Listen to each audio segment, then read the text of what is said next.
बिस्मिल्लाहिर्रहमानिर्रहीम। अस्सलाम वालेकुम एवरीवन, वेलकम टू डॉक्टर रिशपत चैनल। कैसे आप सब? उम्मीद करती हूँ सब ठीक होंगे। व्यूअर्स आज हम आपके साथ शेयर करने वाले हैं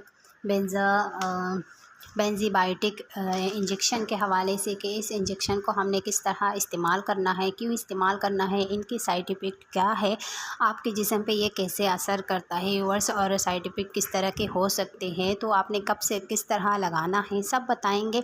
उससे पहले अगर आप हमारे चैनल पर न्यू है व्यूअर, चैनल को सब्सक्राइब कीजिए, वीडियो को लाइक कीजिए और फ्रेंड्स से भी शेयर किया करें ताकि हमारी हर न्यू वीडियो की नोटिफिकेशन सबसे पहले आपके पास आए। तो चलिए स्टार्ट करते हैं और आपका टाइम ज़्यादा वेस्ट नहीं करते। बेंजाथिन पेनिसिलिन इंजेक्शन के नाम से ये आता है व्यूअर्स, एक तवील उम्र करने वाली एंटीबायोटिक है। बैक्टीरियल सील के दीवारों की तरतीब को रोक कर अपना जरासीम का असर डालती है।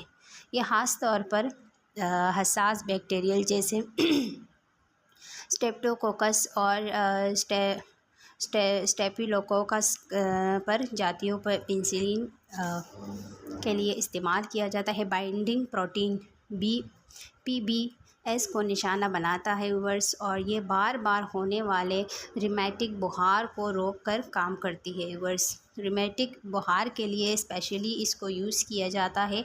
बढ़क उठने और दिल की मुतल्लिका पेचीदगियों के ख़तरे को कम करने में मदद मिलती है इस इंजेक्शन को इस्तेमाल करने से।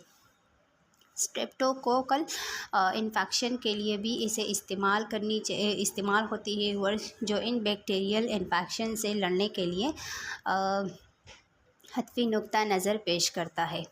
सीवर्स ओस्टियोमाइलिटिस की दायमी शक्लों के इलाज के लिए भी इसे इस्तेमाल किया जाता है। हड्डियों के इन्फेक्शन से निपटने के लिए भी इसे इस्तेमाल किया जाता है। बाज़ जिल्द और नरम बाफ्तों के इन्फेक्शन के लिए भी इसे यूज़ किया जाता है। व्यूअर्स अब आते हैं इसके मज़ीद इंफॉर्मेशन पे। दूसरी बात है कि इस प्रोफिलैक्स के लिए भी इसे इस्तेमाल किया जाता है। इस इंजेक्शन को प्रोफिलैक्स जैसी बीमारी के लिए भी इसे इस्तेमाल किया जाता है। ऊपरी सांस की नाली के इन्फेक्शन के लिए, यानी गले में इन्फेक्शन है तो उसके लिए भी इस इंजेक्शन का इस्तेमाल किया जाता है। इस इंजेक्शन को यूज़ करने से ये साइड इफ़ेक्ट हो सकते हैं, जिसको आपने मद्देनज़र रखते हुए बहुत गौर से सुनना है व्यूअर्स, क्योंकि इसके साइड इफ़ेक्ट ख़तरनाक भी हो सकते हैं और नॉर्मल भी हो सकते हैं। तो आपने जिसको लगाना है थोड़ा फोकस करना है अपने पेशेंट पे, तो जिसके लिए आपने अपने मरीज़ पे नज़र रखनी होती है, जो नज़र रखनी ज़रूरी है। मैदे की ख़राबी हो सकती है। नंबर 2, इंतहाई हसासियत का रद्दअमल हो सकता है। ये अज़ाबी अलामात शामिल हो सकते हैं। और मज़ीद अगर आप इसको इस्तेमाल कर रहे हो तो अपने टाइम पे इस्तेमाल करें, कोशिश करें नागा ना करें, वरना दोबारा शुरू करने की ज़रूरत पड़ेगी। क्योंकि जिस तरीके से ज़्यादातर टीबी के मेडिसिन को इस्तेमाल करते हैं, बीच में नागा हो जाता है, तो ये है कि आपने उसको नागा नहीं करना और प्रॉपर यूज़ करना है।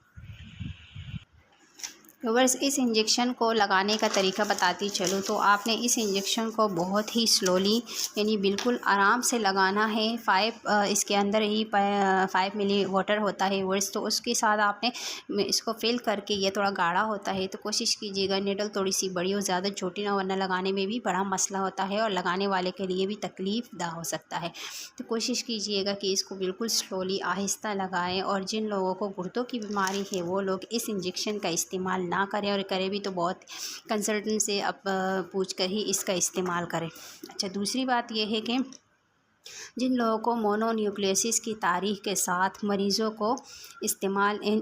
को इस्तेमाल नहीं करना चाहिए, क्योंकि यह ख़ारिश का ख़तरा बन सकता है। आगे बताते चलो आपको, इंजेक्शन लगाने के बाद इंजेक्शन लगाने वाली जगह पर सूजन, ख़ारिश, दर्द या लाली या फिर एलर्जिक रद्दअमल जैसे चत्ते हो सकते हैं। और उस जगह पे आपने, अगर इस तरीके का आपको रद्दअमल नज़र आए तो आपने अपने डॉक्टर से रुजू करना है और इस बात को आपने खामोश नहीं छोड़ना, क्योंकि अपने डॉक्टर से हर चीज़ के वो बताते हुए आप उनको आगाह करेंगे तो ज़्यादा बेहतर है, क्योंकि यह साइड इफ़ेक्ट है इसकी अलग तरीके का। और दूसरी बात यह है कि इस इंजेक्शन को लगाने के बाद डायरिया, फीवर, जोड़ों का दर्द, थकावट और चक्कर आना भी हो सकते हैं। तो व्यूअर्स ये आपको इजीली किसी भी स्टोर से मिल सकता है, लेकिन ये कि इसको लगाना बहुत ही एहतियात से लगाया जाता है। अपने कंसल्टेंट से पूछ कर लगाए, किसी के कहने पे आप इसे यूज़ ना करें। कोई भी टैबलेट, कोई भी सिरप, कोई भी इंजेक्शन हो तो आप बग़ैर पूछे यूज़ ना करें। अगर आप पूछ के लगाएंगे तो ये आपके लिए बहुत ही एक आपकी बॉडी के लिए एक सेहतमंद क्वेश्चन बनता है। तो कोशिश कीजिएगा कि आप इसे जो भी चीज़ यूज़ करें कंसल्टेंट से, बड़े डॉक्टर से पूछ कर इस्तेमाल करें तो आपके सेहत के लिए बेहतर है। अपना बहुत ख्याल रखिएगा। इस हवाले से आपने कोई भी क्वेश्चन करना हो तो आप मुझे कमेंट्स करके पूछ सकते हैं। तो मिलते हैं नए इन्फॉर्मेशन के साथ, तब तक के लिए अल्लाह हाफ़िज़।